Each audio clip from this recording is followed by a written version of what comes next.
다니엘 3장 13절부터 18절까지 함께 읽겠습니다. 느부갓네살 왕이 노하고 분하여 사드락과 메삭과 아벳느고를 끌어오라 말하매 드디어 그 사람들을 왕의 앞으로 끌어온지라. 느부갓네살이 그들에게 물어 이르되 사드락 메삭 아벳느고야, 너희가 내 신을 섬기지 아니하며 내가 세운 금신상에게 절하지 아니한다 하니 사실이냐? 이제라도 너희가 준비하였다가 나팔과 피리와 수금과 사면금과 양금과 생황과 및 모든 악기 소리를 들을 때 내가 만든 신상 앞에 엎드려 절하면 좋거니와, 너희가 만일 절하지 아니하면 즉시 너희를 맹렬히 타는 불뭇불 가운데에 던져 넣을 것이니 능히 너희를 내 손에서 건져낼 신이 누구이겠느냐 하니, 사드락과 메삭과 아벳느고가 왕에게 대답하여 이르되 느부갓네살이여, 우리가 이 일에 대하여 왕에게 대답할 필요가 없나이다. 왕이여, 우리가 섬기는 하나님이 계시다면 우리를 맹렬히 타는 불뭇불 가운데에서 능히 건져내시겠고 왕의 손에서도 건져내시리이다. 그렇게 하지 아니하실지라도 왕이여, 우리가 왕의 신들을 섬기지도 아니하고 왕이 세우신 금신상에게 절하지도 아니할 줄을 아옵소서. 아멘. 미국 워싱턴주 브레머튼 고등학교에 풋볼 코치로 재직했던 조 케네디는 풋볼 경기가 끝난 뒤에 경기장에서 공개적으로 기도를 했습니다. 2008년부터 코치 활동을 했던 그는 처음에는 혼자 기도를 했는데 이후에 학생들이 동참했다고 합니다.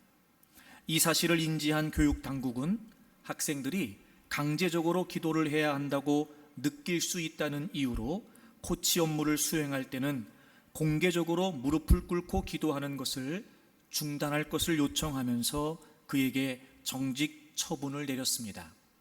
그러나 케네디 코치가 기도 중단하기를 거부하자 2015년 그를 코치직에서 해임했습니다.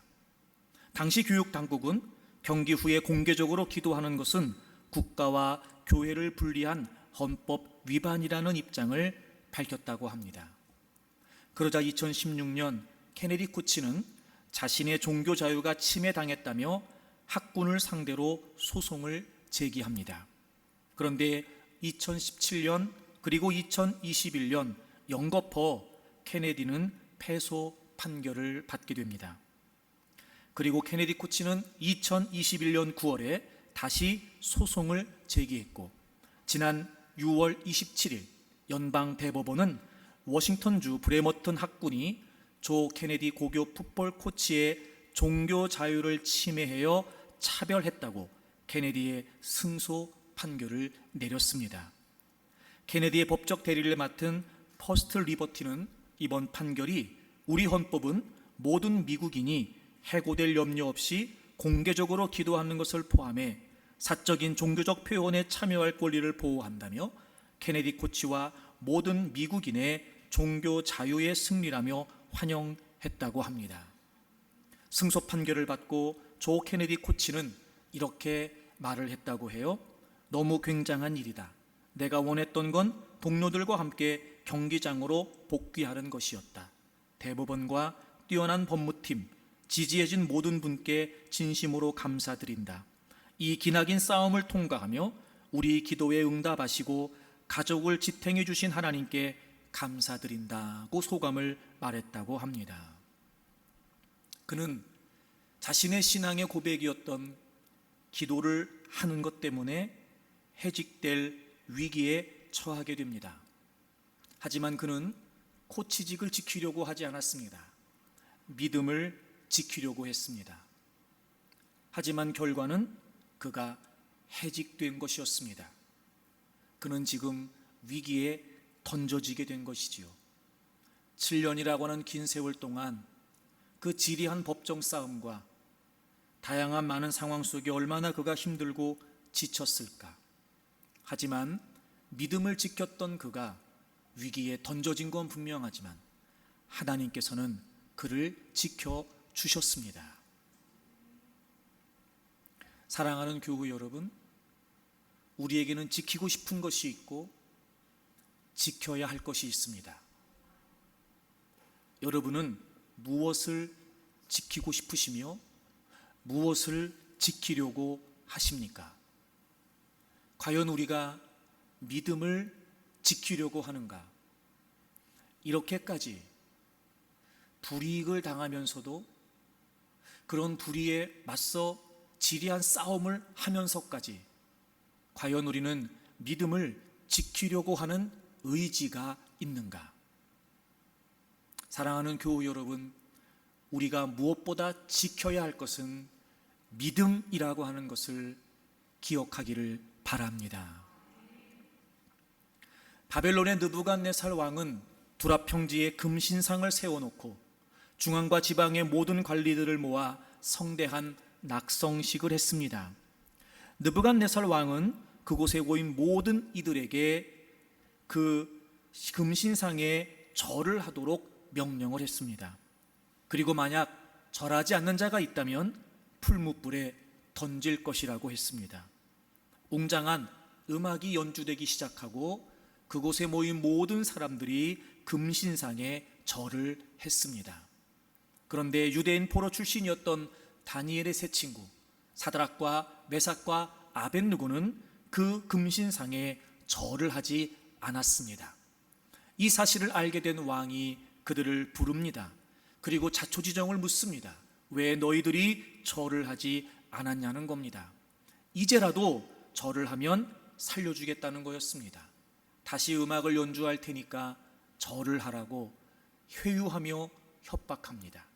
만약 이번에도 절하지 않는다면 너희들을 풀무불에 던질 것이고 그 누구도 내 손에서 너희들을 건질 수 없을 것이라고 엄포를 놓습니다. 그런데 사드락과 메삭과 아벳느고는 이번에도 절할 수 없다고 말합니다. 아니, 절하지 않겠다고 합니다. 이유는 그들은 하나님을 믿는 사람들이었습니다. 하나님을 섬기는 사람들이었습니다. 그러므로 우상 숭배를 의미하는 금신상에 절하는 행위를 할 수 없었던 것입니다. 그 이야기를 듣고 몹시 화가 났던 느부갓네살 왕은 평소보다 7배나 풀무불을 뜨겁게 하라고 명령을 하고 그리고 거기에 사드락과 메삭과 아벳느고를 던지라고 명령합니다. 왕의 권력 앞에서, 다수의 많은 사람들이 보고 있는 상황 앞에서, 그리고 자신의 목숨을 잃을 수도 있는 위기 앞에서 그들은 믿음을 지켰습니다. 하지만 그들은 던져졌습니다. 그 위기에서 건져진 것이 아니고 그 풀무불 속에 던져지게 됩니다. 죽은 것과 같았습니다. 아니, 죽은 것이었습니다. 하지만 놀라운 일이 벌어졌습니다. 하나님께서 그 풀무불 속에서 그들을 지켜주셨던 겁니다. 머리털럭 하나 상하지 않고 그들은 그 풀무불 속에서 구원을 받게 된 것입니다. 그들은 하나님을 향한 믿음을 지켰습니다. 그리고 하나님께서는 믿음을 지켰던 그들을 지켜주셨습니다. 그렇습니다, 여러분. 지켜야 할 것을 지켜야 됩니다. 믿음을 지켜야 합니다. 우린 삶을 살면서 잘 알고 있습니다. 우리에게 소중한 많은 것들, 그토록 우리가 지키고 싶어하는 그것들. 그런데 여러분, 우리가 그것을 지킬 수 없습니다. 참 희한하죠? 지키고 싶은 것은 지킬 수 없단 말이에요. 하지만 오늘 본문의 말씀을 통해서 우리도 한 가지 분명한 것을 알게 됩니다. 그러나 지켜야 할 것은 우리가 지킬 수 있다는 거예요. 지키고 싶은 건 지키지 못해요. 하지만 우리가 지켜야 할 것을 지키려고 하면 얼마든지 지킬 수 있다는 것입니다. 그리고 지켜야 할 것을 지키면 지키고 싶은 것도 지킬 수 있습니다. 우리가 지켜야 할 믿음을 지키면 하나님은 우리의 삶을 지켜주십니다. 사랑하는 교우 여러분, 여러분은 무엇을 지키고 싶어 합니까? 여러분은 무엇을 지키려고 하십니까? 다른 무엇보다 믿음을 지키려는 여러분들이 되기를 바랍니다. 믿음이 있다고 말하지만 혹이라도 믿음을 지키려고 하지 않았다면 이제부터라도 정말 여러분에게 믿음이 있는 것이 확실하다면 여러분이 소유하고 있는 그 믿음부터 지키려고 하십시오. 믿음의 결과에만 집착한 그릇된 신앙의 모습이 아니라 나에게 있는 이 믿음은 내가 무슨 일이 있어도 지키겠다, 그렇게 믿음을 지키기로 결단하는 여러분들이 되시기를 바랍니다. 그리고 여러분의 삶의 현장에서 믿음을 지키는 여러분들의 삶을 지키시는 하나님의 역사도 경험할 수 있기를 바랍니다. 그렇다면 믿음을 지킨다는 것이 과연 무엇일까? 지난 주일에 첫 번째 말씀을 여러분하고 나눴습니다. 믿음을 지킨다, 이게 무슨 의미였어요? 믿음은 타협하는 것이 아니라는 겁니다. 절하지 않았던 그들을 다시 부르고 느부갓네살 왕이 그들에게 자초지종을 물으면서 엄포를 놓습니다. 그때 사드락과 메삭과 아벳느고가 이야기합니다. 우리가 이 일에 대하여 왕에게 대답할 필요가 없습니다. 이런 지하에 더 이상 얘기를 꺼내지 말라는 거예요. 어떤 제한도, 어떤 회유도, 어떤 협박도 우리에게 통하지 않습니다. 우린 이미 절하지 않기로 결정했습니다. 그러니 더 이상 우리에게 절하지 말라고 얘기하지 마십시오. 이 일에 관해 우리가 왕에게 대답할 필요가 없습니다. 이렇게 단호하게 그들은 절하지 않겠다고 이야기합니다. 타협하지 않겠다는 거였습니다. 그렇습니다, 여러분. 믿음은 타협하는 것이 아닙니다. 그럼에도 불구하고 우리가 왜 자꾸 타협을 하려고 하는 걸까요? 그만큼 믿음이 우리에게 소중하지 않기 때문에 그렇습니다. 사실 이 본문의 내용을 살펴보면 우리도 이런 경우가 많이 있어요. 많은 관리들이 모여 있습니다. 왕이 얼마나 기분이 좋았을까요? 성대하게 낙성식을 거행합니다. 축제와도 같은 분위기가 아니었을까? 그런데 사드락과 메삭과 아벳느고만 절하지 않습니다. 순식간에 그 축제와 같은 분위기에 찬물을 끼얹게 된 겁니다. 왕이 그들을 부릅니다. 모든 사람들이 지금 지켜보고 있습니다. 분위기가 순식간에 싸늘해진 겁니다. 그리고 왕은 재차 그들에게 기회를 줍니다. 절을 하라는 거예요.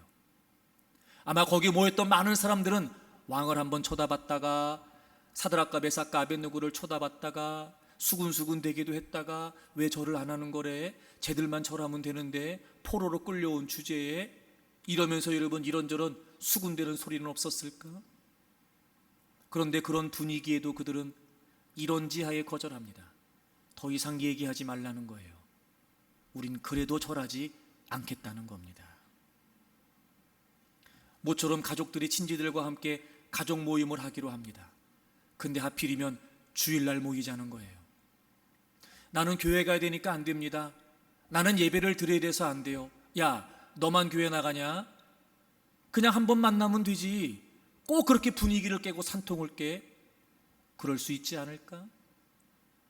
야, 다 같이 모이는데 너만 오면 되는 거 아니야? 그럴 수 있지 않을까요? 학교에서, 직장에서 다 같이 회식을 하는 경우도 있을 수 있겠죠. 하여튼 우리나라는 이 회식하면 곧 술이에요. 나는 신앙생활을 하니까, 나는 교회를 다니니까 나는 술을 마실 수 없습니다. 혹은 나는 그런 자리에 참여할 수 없습니다. 꼭 저렇게 유별나게 티를 낸다고, 그러면서 여러분 손가락질하고 지탄하고 왕따로 우리를 여러분 그렇게 외톨이를 만들고, 그런 경우도 있지 않을까요, 여러분? 혹시나 사업을 하거나 또는 그런 가게 같은 거를 하는 경우도 접대라고 하는 문화가 우리나라에 있잖아요, 여러분.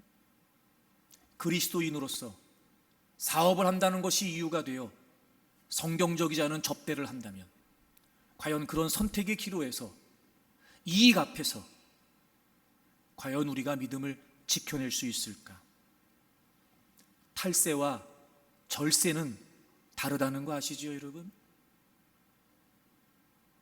개인 사업자들이, 사업가들이 과연 그런 부분에서 얼마나 바르고 정직하게 믿음의 사람답게 하려고 우리가 믿음을 지켜낼 수 있을까? 그런 분위기가, 그런 어떤 통용되고 있는 그런 관례들이, 그럼에도 불구하고 믿음을 지킨다는 게 과연 쉬울까? 여러분, 우리가 얼마나 많은 순간에 믿음을 타협하는지 아시겠지요? 어쩔 수 없다. 그래, 내가 분위기를 망칠 수 없지. 다 그러는데 뭐, 그 중에 교회 다니는 사람도 있더라. 그러면서 우리는 믿음을 지키려고 하기보다는 관계를 지키려고 하고 분위기를 지키려고 하고 내가 손가락질 당하거나 수군대는 그런 거에 오르락내리락 하지 않기 원하는 마음이 더 큰 거예요. 그리고 수없이 많은 순간에 우리는 믿음을 내려놓습니다. 사랑하는 교우 여러분, 우리가 지켜야 될 건 믿음입니다. 타협하면 안 됩니다. 우리가 예수님을 믿는다는 건 죄와 사망의 권세에서 하나님과 원수되었던 우리가 예수 그리스도의 대속의 은혜로 말미암아 그 모든 죄의 결박으로부터 자유함을 얻고 이제 예수 그리스도의 공로를 힘입어 하나님 앞에 나아갈 수 있는 하나님의 자녀가 되었다는 겁니다. 여러분, 이 믿음을 무엇과 바꿀 수 있겠습니까? 여러분, 이 믿음을 도대체 어떤 것과 견줄 수 있겠습니까? 무엇보다 우리가 믿음을 지키기 위해 우리가 소유하고 있는 믿음이 얼마나 값지고 소중한지를 깨달을 수 있기를 바랍니다. 저는 우리 모든 교우들이 여러분이 소유하고 있는 믿음의 핵심과 본질과 의미를 더 깊이 있게 깨달을 수 있기를 바랍니다. 나의 죄를 위해 십자가에서 죽으시고 부활하신 그 예수 그리스도를 믿는 믿음 때문에 내가 어떤 존재가 되었으며 내가 어떤 은혜를 누릴 수 있게 되었고 내가 어떤 소망을 가지고 살 수 있게 되었는지를 깊이 있게 깨우치고 그 어떤 상황에서도 타협하지 않고 믿음을 지키는 분들이 되시기를 바랍니다. 오늘은 두 번째 말씀을 좀 나누려고 합니다. 그렇다면 여러분, 믿음을 지킨다는 건 또 두 번째 어떤 의미일까요? 그렇게 사드락과 메삭과 아벳느고를 다시 부릅니다. 그리고 절하라고 강요합니다. 이제라도 절을 하라는 거예요. 근데 그들은 이번에도 절하지 않겠다고 합니다. 왕은 그들을 반드시 죽일 것이라고 이야기합니다. 그때 더 이상 우리가 이 일에 관해 왕에게 대답할 필요가 없다고 말하면서 17절에 그들이 이렇게 이야기합니다. 오늘 본문 다니엘 3장 17절을 보세요. 왕이요, 우리가 섬기는 하나님이 계시다면 우리를 맹렬히 타는 풀무불 가운데에서 능히 건져내시겠고 왕의 손에서도 건져내시리이다. 절하지 않겠다고 분명히 이야기합니다. 그리고 이유를 설명하지요. 우리가 섬기는 하나님은 살아계시다는 거예요. 여러분, 우리 번역은 계시다면 이렇게 번역이 되어 있어서 약간 오해가 되기 쉬운데 이건 가정을 의미하는 문장이 아니고 확신을 뜻해요. 확신. 그러니까 지금 사드락과 메삭과 아벳느고는 하나님이 살아계시다는 걸 확신하는 거예요. 하나님은 살아계십니다. 우리가 믿는 하나님은 살아계세요. 그래서 우리를 맹렬히 타는 풀무불 가운데에서 능히 건져내실 수 있습니다. 그리고 왕이 아무리 우리를 위협한다 할지라도 왕의 손에서도 하나님은 우리를 건져내실 겁니다. 이렇게 지금 단호하게 이야기하는 거예요. 그러니까 우린 절할 수 없다는 거예요. 사실 여러분이 17절 말씀까지는 그럴 수 있습니다. 물론 이것도 쉽지 않지만 사실 이 정도는 가능할 수 있다고 생각이 돼요. 근데 진짜 이 장면의 하이라이트는 우리가 알고 있는 것처럼 18절이죠. 보세요. 그렇게 하지 아니하실지라도. 자, 앞에서는 하나님이 살아계시기 때문에 우리를 풀무 가운데서 건져내실 거예요. 당신이 아무리 협박을 해도 당신으로부터 하나님이 우리를 지켜주실 겁니다. 그리고 18절에 그렇게 하지 아니하실지라도, 하나님이 그렇게 하지 않으신다 하더라도 내가 믿는 하나님이 내가 예상한 것처럼 우리를 건져주시지 않는다 할지라도, 내가 섬기는 하나님이 우리를 풀무불에 던져지도록 내버려 두신다 할지라도, 하나님이 우리를 살려주시지 않는다 할지라도, 왕이요 우리가 왕의 신들을 섬기지도 아니하고 왕이 세우신 금신상에게 절하지도 아니할 줄을 아옵소서라고 이야기를 한 거예요. 여러분, 그렇게 하지 아니하실지라도, 살려주시지 않아도, 풀무불에 던져지도록 내버려 두셔도, 왕이 지금 우리가 협박하는 것처럼 우리가 풀무불에 그대로 던져진다 할지라도, 즉 우리가 여기서 죽어도 우리는 절하지 않겠습니다. 그리고 그들은 믿음을 지켰습니다. 그리고 그들은 풀무불에 던져졌지요. 그들은 풀무불에 던져지기까지 믿음을 지키고 있습니다. 아하, 여러분, 이게 무슨 의미예요? 믿음을 지킨다는 게 무슨 의미입니까? 믿음은 살기 위한 수단이 아니라는 거예요. 만약에 그들이 살기를 원했다면 지금 여기에서 믿음을 포기하는 게 맞습니다. 분명히 느부갓네살 왕은 명령했습니다. 그 누구도 너희들을 내 손에서 건져낼 수 없다는 거예요. 어떤 신도 내 손에서 너희들을 건져낼 수 없다는 거예요. 무슨 의미예요? 반드시 죽이겠다는 의지입니다. 지금 그런데도 사드락과 메삭과 아벳느고는 하나님이 우리를 지켜주실 걸 믿지만 그렇게 하지 않아야 하셔도 우리는 절하지 않겠습니다. 살려고 했다면 믿음을 포기하는 게 맞아요. 왕이 반드시 죽이겠다고 했거든요. 살고 싶으면 어떻게 하면 돼요? 다른 방법이 있어요? 없어요. 절해야 돼요. 눈 딱 감고 한 번쯤 고개 숙이면 되는 거예요. 그런데 그들은 그렇게 할 수가 없었어요. 이 자리에서 풀무불에 던져져 죽을지언정 우리는 절하지 않겠습니다. 이런 표현 아닐까요? 죽일 테면 죽여보십시오. 내가 절하나. 나를 풀무불에 던질 테면 던져보십시오. 내가 절하나. 그들은 살기 위해 믿었던 게 아니에요. 그들은 죽어도 좋을 만큼 믿었던 거예요. 믿음은 살기 위한 수단이 아니었던 겁니다. 내가 여기서 죽어도 믿음을 지키는 것만으로는 충분하다는 거예요. 내가 여기서 풀무불에 던져진다 할지라도 내가 믿음은 지킬 수 있으니까 난 그것으로도 충분하다는 거예요.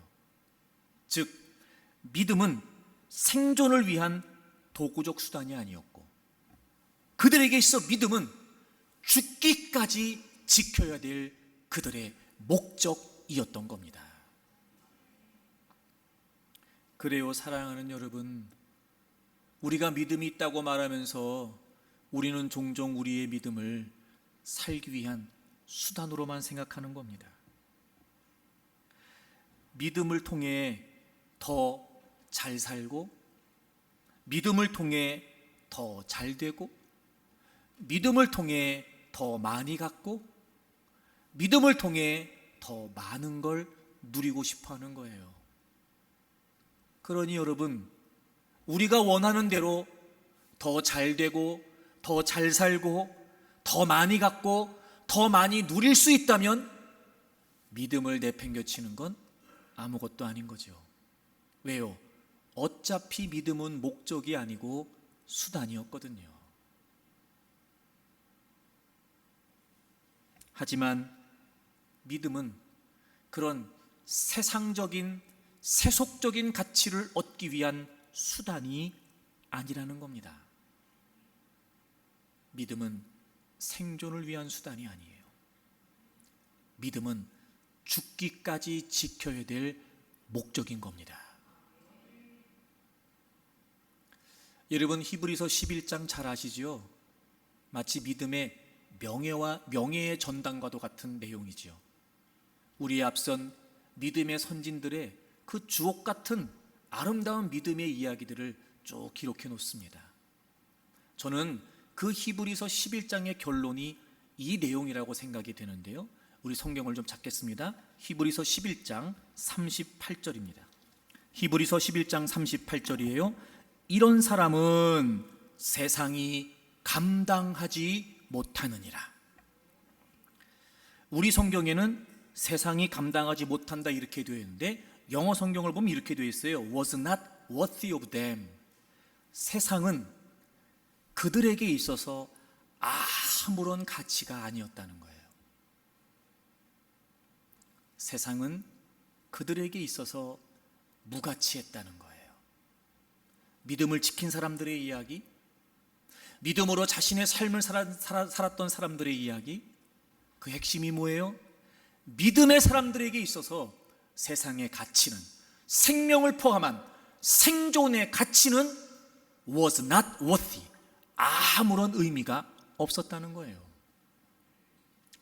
그러니까 믿음을 지켰던 거구나.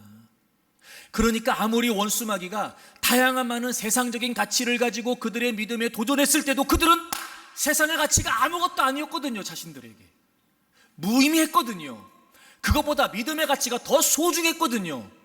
그러니 아무리 세속적인 가치를 가지고 그들의 믿음을 위협한다 할지라도 결코 위협이 될 수가 없었던 겁니다. 그러니까 믿음을 지켰던 거예요. 근데 우리는 믿음이 있다고 말하면서 믿음에 관해 오해하고 있는 건 아닐지, 점점 믿음이 그 자체로 목적이 아닌 거예요. 내가 원하는 그 무언가를, 내가 바라는 그 무언가를, 내가 얻기를 원하는 그 무언가를 위한 수단이 되어버리는 겁니다. 그러니 믿음은 점점 흔들립니다. 믿음은 점점 흐트러집니다. 급기야 마치 믿음이 없는 것처럼 돈 앞에서, 사람 앞에서, 이익 앞에서, 권력 앞에서, 명예 앞에서 마치 나는 믿지 않는 사람인 것처럼 말하고 선택하고 행동하는 거예요. 그게 믿음을 지키지 못하는 것이라고 하는 생각도 없이 말입니다.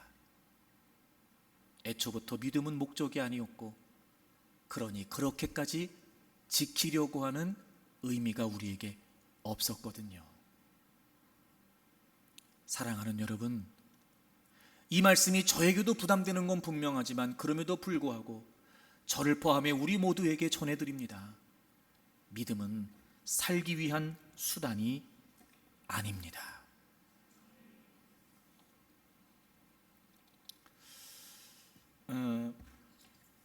지난 6월 18일에 세계적 권위의 피아노 콩쿠르인 제16회 반 클라이번 콩쿠르에서 역사상 최연소 우승을 차지한 18살의 우리나라 피아니스트 임윤찬 군이 있습니다. 이 콩쿠르에서 1위를 차지한 것뿐만이 아니라 전 세계 클래식 팬들 3만 명이 참여한 인기 투표에서도 최고의 결과를 얻어서 청중상을 받았고요, 현대곡 연주상까지 차지해서 3관왕에 올랐습니다. 클래식 음악 콩쿠르가 이렇게 전 세계적으로 화제가 된 적이 있었을까 한 정도로 지금 세계적으로 큰 신들롬을 일으키고 있습니다. 마지막 결선에서 연주했던 라흐마니노프 피아노 협주곡 3번 유튜브 영상이요, 하루 만에 조회수가 100만 뷰를 넘었다고 그래요. 그리고 그의 출연이 예정되어 있었던 국내 연주회가 순식간에 표가 다 독이 날 정도랍니다. 콩쿠르를 마치고 결과 발표가 있기 전에 기자들과 함께 참석했던 간담회가 있었는데 거기에서 임윤찬 군이 이런 질문을 받았다고 해요. 커리어에 대한 야망이 있는지, 여기서 메달을 딴 게 자신의 야망을 성취하는 데 어떻게 영향을 미칠지라는 질문이 있었다 그래요. 그때 임윤찬 군이 이렇게 답을 했어요.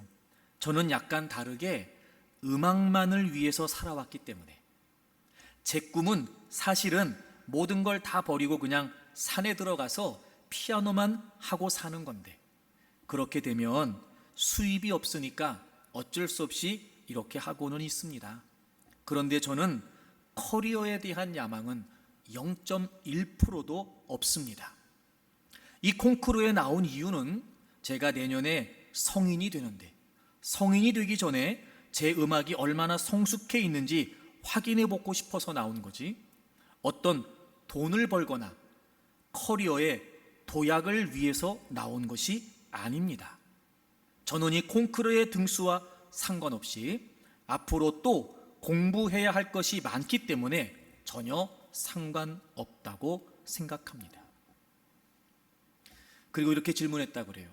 내가 어느 정도 하는지 확인해 보고 싶어서 왔다고 했는데, 어젯밤 연주를 마치고 나서 이제 본인이 어느 정도의 위치라고 생각합니까? 라고 물어봤다 그래요. 이번엔 이렇게 답을 했다고 합니다. 사실은 이번 콩쿠르 무대에서 연습했던 것의 30% 정도밖에 나오지 않았습니다. 제가 연습 때는 더 잘 쳤거든요. 그래서 굉장히 아쉬운 마음이 있습니다. 저는 굉장히 부족하다고 생각하고요. 아직도 음악 앞에서는 모두가 학생이기 때문에 제가 어느 위치에 있다고 생각하지 않고 더 배우고 싶은 마음이 오히려 더 큰 걸 이번 콩쿠르를 통해서 느끼게 됐습니다. 라고 대답을 했다고 그래요. 제가 이 인터뷰 기사를 보면서 나이는 어리지만 임윤찬 군이야말로 진짜 음악가다라는 마음이 들더라고요. 돈을 위해, 명성을 위해, 유명세를 타기 위해, 더 좋은 위치나 자리를 차지하기 위해 피아노를 치는 게 아니라 그냥 피아노를 치는 그 음악 자체가 그는 좋은 거예요. 그게 삶의 이유고 목적이었던 거죠. 우리가 이런 걸 뭐라고 말해요? 순수하다 말하죠. 순수하다.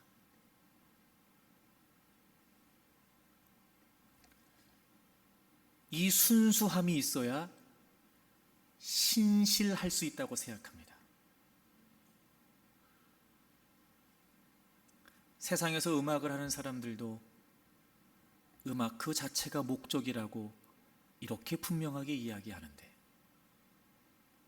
과연 하나님을 믿는 우리가 하나님 앞에서, 하나님, 저는 그저 하나님을 믿게 된 것만으로도 충분합니다. 나를 죄에서 건져주시고 주의 백성 삼아주신 것, 그것만으로도 저는 충분합니다. 다른 거 없습니다. 저는 그래서 하나님 믿습니다. 과연 우리가 이렇게 순수한 믿음을 갖고 있다 말할 수 있을까? 순수함이 없으니까 신실함을 갖지 못하는 거예요. 순수하지 못하니까 믿음을 지키지를 못하는 거예요. 다 꿍꿍이가 있거든요. 다 속내가 있거든요. 내가 믿으면 이렇게 되겠지, 내가 이렇게 헌신하면 이만큼 되겠지, 내가 이만큼 헌금했으니까 이 정도 채워지겠지. 늘 우리는 그런 속내를 가지고 믿는단 말이에요. 더 잘 되고, 더 잘 살고, 더 높이 올라가기 위해 그저 나의 욕심과 욕망과 세속적인 가치를 채우기 위해 믿음은 수단일 뿐, 우린 이미 순수함을 잃어버린 겁니다. 변질됐단 말이에요. 그리고 이젠 신실한 믿음을 찾아보기가 어렵게 된 거예요. 사랑하는 교우 여러분, 여러분은 어떠십니까? 순수하십니까? 신실하십니까? 그렇게 믿음이 여러분에게 죽기까지 지켜야 되는 목적이 분명하십니까?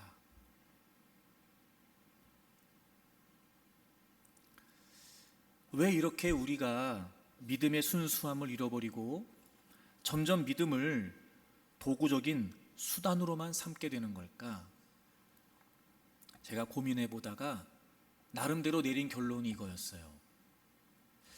우리가 믿음에 관해 크게 오해하고 있는 것 중에 한 가지가 뭐냐면, 우리의 믿음의 궁극이, 즉 믿음의 결론이 우린 세상이에요. 물론 이해합니다. 왜냐하면 우리가 믿음이 있지만 여전히 세상에 살고 있거든요. 물론 우리는 세상에 살면서 믿음을 적용하고 살아야 되는데 이게 단순히 적용이 아니라 이 믿음의 결론이 세상이 되어버리는 거예요. 그러다 보니 자꾸 세상적인 가치에 우리의 믿음은 자꾸 뒤처지게 되는 거예요. 과연 성경은 믿음의 결론에 관해, 믿음의 궁극에 관해 뭐라고 우리에게 가르치고 있을까요? 여러분 성경을 찾아보실까요? 베드로전서 1장입니다. 9절부터 보겠습니다. 베드로전서 1장 9절을 보세요. 믿음의 결국, 여러분이 결국이라고 하는 말이 결론이라는 말이에요. 믿음의 결말이라는 말이에요. 최종 시점 이런 뜻이에요. 믿음의 결말은 뭐예요? 곧 영혼의 구원을 받음이라. 아멘. 이런 믿음의 결론, 믿음의 결말, 믿음의 최종 시점이 뭐라고요? 영혼의 구원이라고요. 믿음의 마지막 상태가 바로 종말론적인 상태에서 이루어진다는 거예요. 믿음의 결과는 우리에게 있어 완전한 구원의 실현이 이루어진다는 거지요. 전 존재적 구원, 그러니까 육체적인 죽음을 초월하여 우리가 영원한 그리고 완전한 생명을 소유하게 되는 것, 그것이 바로 믿음의 최종 결과라는 거예요. 분명히 성경은 우리에게 가르쳐주고 있습니다. 믿음의 결론은 세상이 아니에요. 믿음의 궁극적인 방향은 세상이 아니에요. 믿음의 최종 결말은 영생입니다. 영생. 이 세상은 끝이 있습니다. 우리의 육체적인 몸도 생명도 끝이 있습니다. 하지만 그건 끝이 아니라 영원에 대한 시작이지요. 우리가 예수 그리스도를 믿기 때문에 우리는 육체적인 죽음도 초월합니다. 세상이 끝나고 주님이 다시 오시면 우린 신령한 몸으로 부활합니다. 우리가 예수 그리스도를 믿기 때문에 우리의 육체 생명이 끝난다 하여 끝이 아닙니다. 우리는 새하늘과 새 땅, 영원한 하나님의 나라에서 영생을, 즉 하나님과 영원한 삶을 누릴 수 있는 존재가 되는 것입니다. 이런 믿음의 궁극적인 방향은 세상이 아니라 영원이었단 말이에요. 이제 3절부터 보실까요? 우리 주 예수 그리스도의 아버지 하나님을 찬송하리로다. 그의 많으신 긍휼대로 예수 그리스도를 죽은 자 가운데서 부활하게 하심으로. 여러분, 우리가 믿는 예수님은 우리의 죄를 위해 죽으시고 부활하신 예수님이시죠. 그러므로 말미암아 우리를 거듭나게 하사 산 소망이 있게 하셨어요. 여러분, 우리가 그래서 거듭났습니다. 다시 태어났어요. 예수 그리스도를 믿고 구원을 받게 되었다는 겁니다. 그래서 우리에게 이제 산 소망이 주어졌어요. 산 소망. 이건 과거, 현재, 미래 여전히 지속적으로 생생한 생명력을 가지는 진짜 소망을 말합니다. 예수 그리스도께서 죽으시고 부활하심으로 우리는 이제 영생을 얻게 되었습니다. 그리고 예수 그리스도께서 죽으시고 부활하심으로 말미암아 그분이 부활의 첫 열매가 되셨고 우리에게도 진짜 소망이 있어요. 이 육체가 우리의 영원한 몸이 아닙니다. 우린 분명히 신령한 몸으로 부활합니다. 진짜 소망. 우리가 예수 그리스도를 믿음으로 우리는 영원을 소망할 수 있게 되었다는 겁니다. 그래서 5절을 보세요. 너희는 말세에 나타내기로 가려져 있던 것이 온전히 드러나게 된다는 거예요. 나타내기로 예비하신 구원을 얻기 위하여 믿음으로 말미암아 하나님의 능력으로 보호하심을 받는다. 그래서 그 완전한 구원이 이루어지기까지 믿음의 사람들을 하나님은 지켜주신다는 거예요. 제가 말씀드렸죠. 우리가 지켜야 될 건 믿음입니다. 우리가 믿음을 지키면 하나님은 우리를 지켜주세요. 믿음이 분명하면 돼요. 그게 확고하면 됩니다. 그러면 하나님은 우리가 완전한 구원을 이루는 그날까지 우리의 삶을, 우리의 믿음의 삶을 붙들어 주십니다. 그리고 결국 우리는 영혼의 구원을 받게 된다는 거예요. 그런데 참 안타까운 현실은 예수 그리스도께서 죽으시고 부활하셨어요. 그래요. 그 예수님이 초림에 오셔서 이루신 그 역사, 우리가 그 역사를 믿음을 갖게 됐단 말이에요. 근데 우리의 믿음은 거기에만 머물러 있어요. 주님의 초림에만. 그게 아니에요, 여러분. 주님이 초림하셔서 이루신 일을 우리가 믿음을 갖게 되었지만 우리의 믿음의 방향은 어디를 향해야 돼요? 주님의 재림을 향해야 돼요. 세상의 끝날, 그리고 영원한 하나님의 나라가 시작되는 바로 그날, 그 방향. 근데 여전히 초림의 역사에만 붙들려 있어요. 거기에만 매여 있습니다. 우리의 믿음의 최종 시점은 세상이 아니라 영혼이란 말이에요. 잊으시면 안 됩니다. 주님은 다시 오십니다. 세상은 끝날이 있습니다. 우린 신령한 몸으로 부활합니다.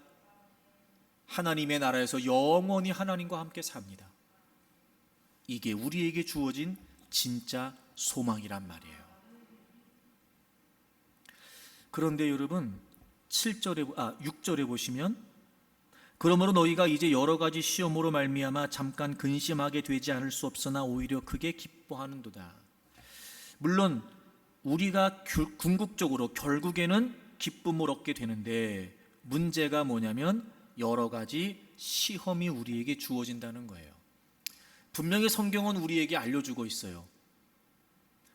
우리는 믿음이 있지만, 우리가 믿음을 지키려고 하지만 그럼에도 불구하고 우리의 믿음을 지키지 못하게 하는 도전과 공격이 있다는 거예요. 그걸 잊으시면 안 돼요. 그러니까 우리가 믿음을 지킨다, 믿음을 지켜야 되겠다라고 하는 의지가 없이는 믿음을 지킬 수 없어요. 그리고 원수마귀는 다양한 많은 세속적인 가치를 통해서 우리의 믿음을 허물어뜨리려고 해요. 일단 믿음의 개념 자체를 자꾸 혼동하게 만들어요. 여러분 잊으시면 안 돼요. 우리의 믿음의 최종 결말은 세상이 아니라 영원이다. 영원이다. 아무리 그런 마음을 가지고 있다 한들 여러분 우리가 세상에서 산다는 건 부정할 수 없잖아요. 그러니 얼마나 다양한 많은 순간에 이 세속적인 가치와 우리가 소유하고 소망하는 이 믿음이 부딪히겠냔 말이에요. 특별히 마지막 때가 되면 될수록 우리가 믿음을 목적으로 삼지 못하게 끊임없이 수단으로 삼게 하는 원수마귀의 계략이 뭘까? 자, 여러분 요한계시록 13장을 찾겠습니다. 요한계시록 13장을 보시면 우리가 너무 잘 알고 있는 그 유명한 짐승의 수, 짐승의 표가 나와요. 17절에 보시면 누구든지 이 표를 가진 자 외에는 매매를 못하게 하니 이 표는 곧 짐승의 이름이나 그 이름의 수라. 지혜가 여기 있으니 총명한 자는 그 짐승의 수를 세어보라. 그것은 사람의 수니 그의 수는 666이니라. 아멘. 마지막 때에 원수마귀가 믿음의 사람들에게 끊임없이 도전하고 협박하고 두려움을 갖게 합니다. 여러분 15절에 보세요. 그가 권세를 받아 그 짐승의 우상에게 생기를 주어 그 짐승의 우상으로 말하게 하고 또 짐승의 우상에게 경배하지 아니하는 자는 며칠든지 다 죽이게 하더라. 그러니까 원수마귀가요 끊임없이 다양한 많은 방법으로 우리를 위협합니다. 우상 숭배를 강요합니다. 우리의 믿음을 위협합니다. 믿음을 지키지 못하게 만들어요. 그러면서 16절에 그가 모든 자, 곧 작은 자나 큰 자나 부자나 가난한 자나 자유인이나 종들에게 그 오른손이나 이마에게 표를 받게 한대요. 표를.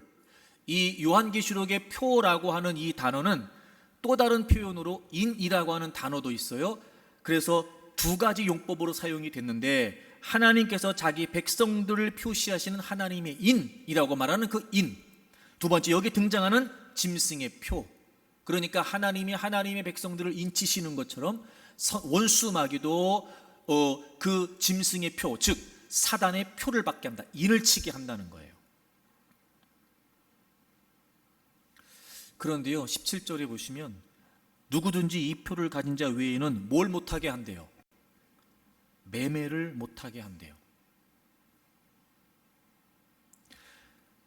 짐승에게 경배하지 않는 자들,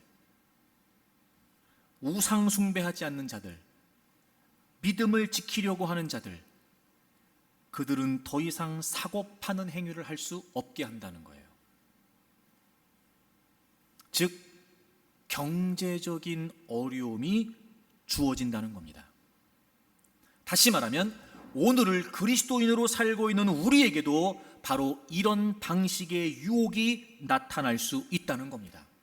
제가 단도직입적으로 묻겠습니다. 여러분들은 예수님을 따르는 믿음을 지키기 위해서 물질적인 편안함과 재정적인 안전함을 기꺼이 포기할 수 있으시겠습니까? 결국 원수마귀가 마지막 때에 우리에게 도전하는 계략이 뭐예요? 돈이에요. 여러분 요즘 피부로 확 느끼는 거 있으시죠? 기름값이 너무 올랐어요. 너무 많이 올랐어요. 뿐만 아니라 은행 이자도 올랐어요. 엄청나게 올랐어요. 점점 지출이 많아질 수밖에 없는 시기가 되어버렸어요. 어떻게 될까요, 여러분?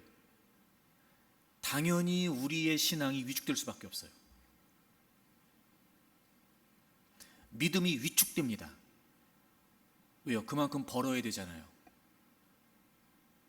예배가 소홀해지겠죠. 그만큼 벌기 위해 정신없이 매달려야 돼요. 몸도 힘들고 마음도 힘들어요. 주님을 위해 헌신하는 거, 헌금하는 거 점점 이제 힘들어집니다. 그리고 이제는 먹고 사는 게 전부가 돼버리는 거예요. 여러분 마지막 때에 이런 경제적인 물질적인 압박이 바로 원수마귀가 우리에게 도전하는 방법이에요. 과연 그런 중에도 우리가 믿음을 목적으로 지켜낼 수 있을까? 살기 위한 수단이 아니라 죽기까지 지킬 수 있는 것을 믿음으로 여길 수 있을까? 구약시대의 이스라엘 백성들에게 대표적인 우상은 바알이었습니다. 신약성경에서는 우상 대신 물질을 이야기합니다. 구약시대에 하나님의 경쟁자가 바알이었다면 지금 예수님의 경쟁자는 돈인 셈입니다. 물론 하나님이 바알을, 하나님이 돈을 상대로 경쟁의식을 가지실 리는 없습니다. 하나님의 백성들이 하나님의 위치에 바알을, 마찬가지로 하나님의 위치에 그리스도인들이 돈을 갖다 놓는 겁니다.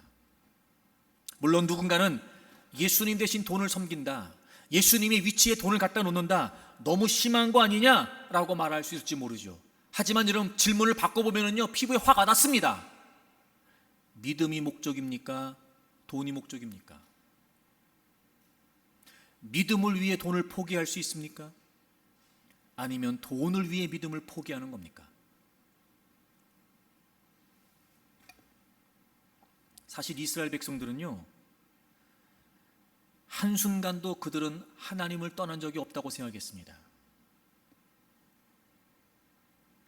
그들은 하나님도 섬기고 바알도 섬긴 거예요. 하나님을 섬기지 않은 게 아니었다고요. 왜요? 바알은요 풍요의 신이고 농사의 신이었거든요. 먹고는 살아야 되니까요. 그래서 그들은 하나님도 섬기고 바알도 섬겼어요. 근데 성경은 끊임없이 우리에게 가르칩니다. 이스라엘 백성들이 하나님을 버렸다는 거예요. 이 시대로 바꾸면 우리는 믿음도 갖고 싶지만 돈도 갖고 싶은 거예요. 먹고 살아야 되는 거 아니냐는 거예요. 하지만 주님 말씀하셨잖아요. 두 주인을 섬길 수 없다. 그 말이 무슨 말일까요? 예수님이 우리의 주인이셔야 되는데 돈이 우리의 주인이 될 만큼 막강하다는 거죠. 결국 이런 거죠. 믿음이냐 돈이냐, 예수님이냐 돈이냐, 이거 아니겠냔 말이에요. 주님은 분명히 답을 말씀하셨어요. 두 주인을 섬길 수 없다고 말이죠. 여러분, 믿음을 지킨다는 게 단순하지 않습니다. 제가 늘 여러분에게 말씀드리죠. 적당히 신앙생활 한다고 되는 거 아니에요.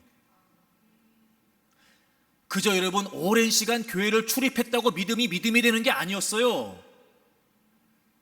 우리가 얼마나 많은 순간에 믿음을 타협하고 얼마나 많은 순간에 믿음을 수단으로 삼냔 말입니다. 그리고 나는 믿음이 있다는 거예요. 그래요, 믿음이 있다는 말은 부정할 수 없겠지만 그래서 믿음을 지키려고 하십니까? 믿음은 살기 위한 수단이 아니에요. 믿음은 생존을 위한 도구가 아닙니다. 믿음은 우리가 그 어떤 경우에도 그 어떤 것과도 바꿀 수 없는 죽기까지 지켜야 될 목적입니다.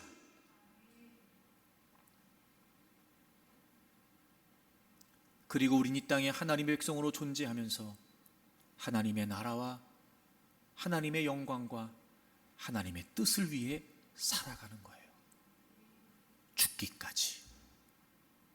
내가 그 자리에서 믿음을 지킴으로 말미암아 하나님을 선언할 수 있다면, 내가 그 자리에서 믿음을 지킴으로 말미암아 하나님의 나라를 선포할 수 있다면, 비록 나는 죽을지 모르지만, 비록 나는 소멸할지 모르지만, 비록 나는 불이익을 당하고 손가락질을 당할지 모르지만, 그럼에도 불구하고 내가 믿음을 지키기 위해 그 자리에서 하나님을 선포한다면 그것이 우리의 삶의 이유가 되어야 된단 말이에요.